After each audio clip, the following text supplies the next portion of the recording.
దిక్కుల్లోని ఆనందాలు అన్ని అరచేత బాలేనంట. అత్యాశ లేకుంటే పేరాశ లేకుంటే ఐశ్వర్యమేనంట.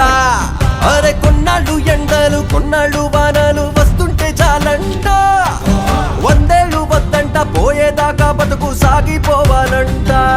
ప్రతిదీ నీతోనే నీతోనే బ్రతుకంతా మాది నీదే. అడుగే